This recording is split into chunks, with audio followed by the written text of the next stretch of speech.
दिल टूटे आवाज ना आए,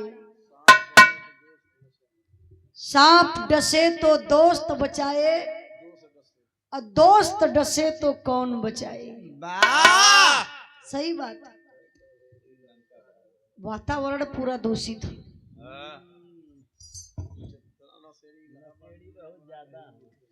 हमके लगला हर जिला के अपेक्षा, आप लोग बुरा मत मनिया, होशियारियन ज्यादा ही बीड़ी के प्रयोग होला। सही में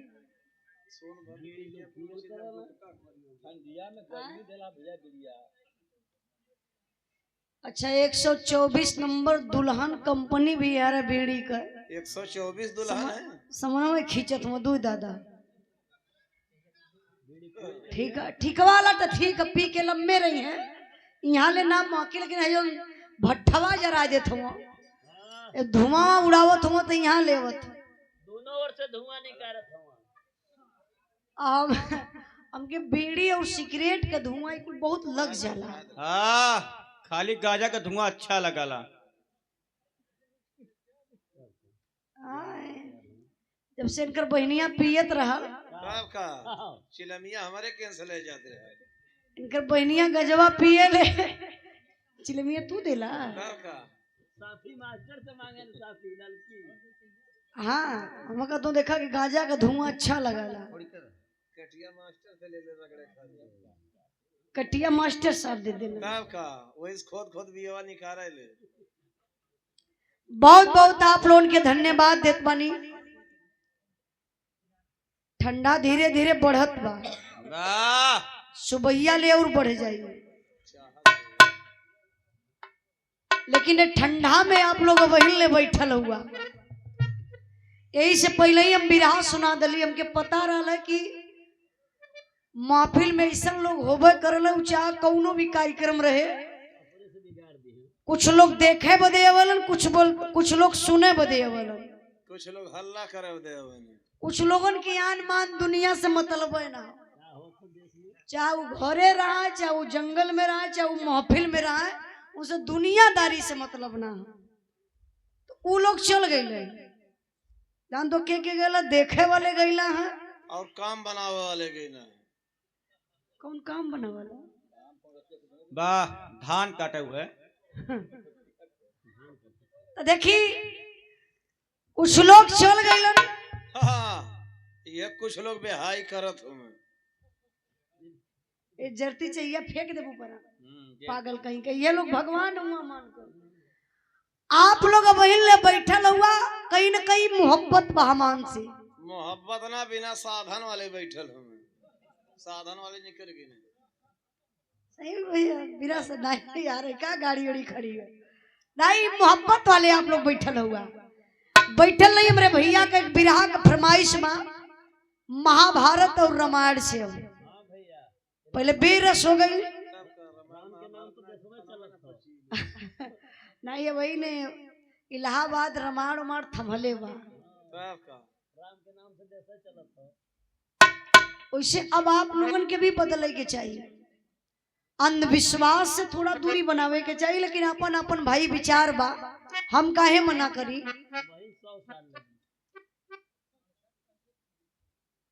भीड़ वाली बात ना भैया, हम यहाँ जैसे रामायण महाभारत के बात करत बनी, कबो कबो सच्चाई बतावल जाला, सच्चाई आप लोग सुनेला तो समाज में सुधार आवेला। अगर हमारे बिरहा से 1% लोग सुधर जाइए कि भैया दुनिया में पैसे सब कुछ नहीं होला, सबसे पहले अपन परिवार बा। एक परिवार पैसा के चलते एक ससुर अपने पतो और पोता के 1 लाख रुपया में मरवावे के सुपारी दे दलस, ये कहाँ तक का इंसानियत हो। ए बिरहा से आप लोगों के एक सीख मिलल हुई कि परिवार के साथ में ऐसा ना करे के चाहिए। लेकिन रह गई रामायण महाभारत के बाद, तो आजकल लहर एक दूसर चल हो। हम गाई भैया, आप मत समझिए कि ना गाई, रामायण महाभारत गाई, लेकिन बात ये बा कि आज के समाज में राम के नाम पर लूटल जाता है। वाह, वो कैसे? समाज में आप लोग देखत हुआ, स्कूल बंद कर जात बा। वाह, ए टोपी वाला बाबू है, लड़का खटवा का बतिया थोड़े बतिया सुन लेता तो कुछ पल्ले पड़ जाता। तो ले जाकर उनका डिस्टर्ब करता हुआ। 30,000 विद्यालय बंद हो गए देश 25-30 हजार विद्यालय देश में बंद हो गए। अब कंपोजिट गांव गांव में खुलत है। पहले रहल देसी शराब का ठेका, अब कंपोजिट हो गए। अरे भैया मन बियर बढ़ गया लेखा आइटम ने। अब आप लोग सोचे देश हमार जात कहाँ बा? जिस समाज को पीछे करना उसकी शिक्षा आप छीन लीजिए। ना पढ़बा, ना जानकार रहबा, ना अपने हक का लड़ाई करबा। अच्छा एक बात बताओ, या कभी कभी आप लोग सोचल एक तरफ मंदिर भगवान राम का बना दिया, जब हम देखल जब भक्ति का उल्लंघन ना करत मानी, आप भक्ति करिए, आपकी इच्छा है। एक तरफ राम का मंदिर बनवा दिया जाए और दूसरी तरफ एक स्कूल बनवा दिया जाए। आपके दो लड़का हम एक ठे के रोज राम के मंदिर में भेजल जाए, सुबह से शाम तक वो राम के मंदिर में रही, और दूसरे लड़का के स्कूले भेजवाए के IAS PCS डॉक्टर का तैयारी करा दिया जाए। वो MBBS का डॉक्टर हो गए लड़का दूसर का, और जौन मंदिर में बेचारा रोज पूजा करता घंटा हाँ हिलावत है खाली पकड़ के। आई हो गल डॉक्टर दूसर का लड़का। बाप का तबीयत खराब भइल, हार्ट में कुछ प्रॉब्लम आ गल, नस में प्रॉब्लम आ गल, ब्रेन में प्रॉब्लम आ गल। अब आप लोग बतावल जा उ जौन मंदिरवा में पूजवा करत रहल उ ठीक करी कि हई जौन डॉक्टर जौन स्कूले में पढ़ाई कैलस उ ठीक करी? अरे भैया आचार्य के डिग्री मिली मोहन से बनी बड़ा। आप लोग बताइए ना कुछ। मतलब वो अगर आपके रोग बा, आपका हार्ट प्रॉब्लम बा या बुखारे बा, तब मंदिर में जाके घंटा बजा देबा वो ठीक हो जाई कि डॉक्टरी बजेबा दवाई लेबा वो ठीक करी? डॉक्टर यह बात बा। यही समकाला कि थोड़ा से आप लोग भी परिवर्तन अब लिए बोलिए। ऐसा बिरहा कभी फरमाइश करी जौने से हमार आवे वाली जनरेशन सुधरे, अंधविश्वास में ना पड़े। अंधविश्वास में पड़ के अपने आप के अपन मानसिकता खराब कर ले थुआ लोग।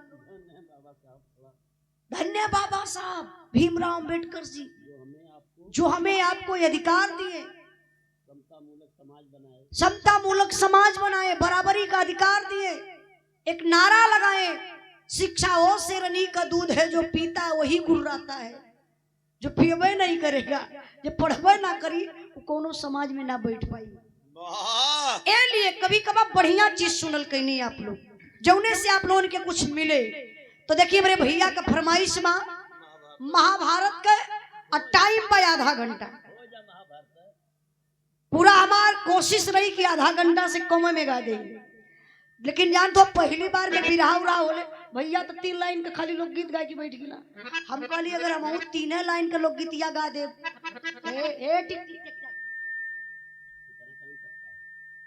अगर हम 3 लाइन के लोग गीत गा के बैठ जाए, हो सके पब्लिक का मर्दे वो है गौला यो वह गौला कोनो मतलब ना चला। तो पब्लिक के बांधे बदे कुछ अलग करे के पड़ेला। अब पब्लिक सुनलस बिरहा, अब बड़े प्रेम से आप लोग सुनला, अच्छा हमके भी लगल, आप लोगों के भी लगल। हम चाहते झटके में एक गीत बजा दा, एक महाभारत के बिरहा आप लोगों के सुना दी। अब झटके में